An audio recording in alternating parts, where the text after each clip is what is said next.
But if accepted by Hamas, this proposal calls for the release of all remaining hostages immediately, but in no case more than 72 hours. So the hostages are coming back, and I hate even saying this from the standpoint, doesn't sound right, but it is so important to the parents. The bodies of the young men, I believe in almost all cases, the young men are coming back immediately. I met with parents. The parents felt as strongly about getting the body of their dead boy back as they did as though the boy were alive and well. It's so important to them. And it means the immediate end to the war itself, not just Gaza. It's the war itself.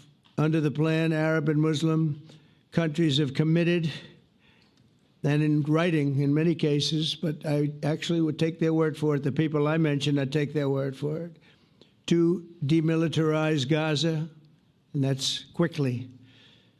Decommission the military capabilities of Hamas and all other terror organizations. Do that immediately. And we're relying on the countries that I named and others to deal with Hamas. And I'm hearing that Hamas wants to get this done too, and that's a good thing. And destroy all terror infrastructure, including the tunnels, weapons of production facilities. They have a lot of production facilities that we're destroying. They'll also help train local police forces in the areas that we're discussing right now, in particular in and around Gaza, working with the new transitional authority in Gaza. All parties will agree on a timeline for Israeli forces to withdraw in phases. They'll be withdrawing in phases. No more shooting, hopefully.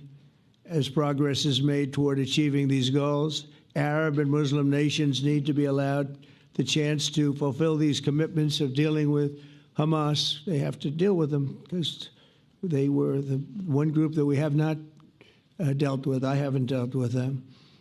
But the Arab countries are going to, and Muslim countries are going to be dealing with Hamas, and I believe they've already been there. I think they probably have an understanding, and they haven't maybe mentioned that, but I would imagine they do. Otherwise, they wouldn't have gone as far as they've gone.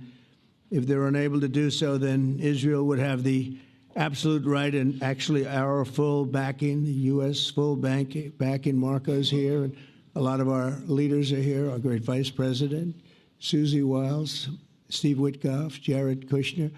They've been so involved in this process. I don't think anybody else could have done it or even come close. But it's we're right there. We're right there. First time in thousands of years, I think you can probably say, if you really look into it, if you study back, if you're a scholar, you would say thousands of years. Israel would have my full backing to finish the job of destroying the threat of Hamas. But I hope that we're going to have a deal for peace. And if Hamas rejects the deal, which is always possible, they're the only one left. Everyone else has accepted it. But I have a feeling that we're going to have a positive answer. But if not, as you know, Bibi, you'd have our full backing to do what you would have to do. Everyone understands that the ultimate result must be the elimination of any danger posed in the region, and that danger is caused by Hamas. The tyranny of terror has to end, and this is, again, something that we're looking for. This is eternity. This is for forever.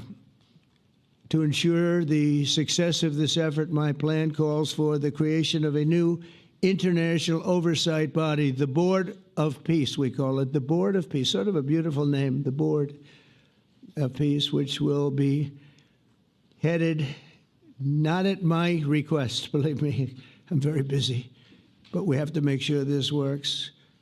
The leaders of the Arab world and Israel and everybody involved asked me to do this, so it would be headed by a gentleman known as President Donald J. Trump of the United States. That's what I want, is some extra work to do, but it's so important that I'm willing to do it, and we'll do it right, and we're going to put leaders from other countries on, and leaders that are very distinguished leaders, and we'll have a board, and one of the people that wants to be on the board is the UK former Prime Minister, Tony Blair, good man, very good man, and some others, and they'll be named over the next few days, and it'll be quite the board.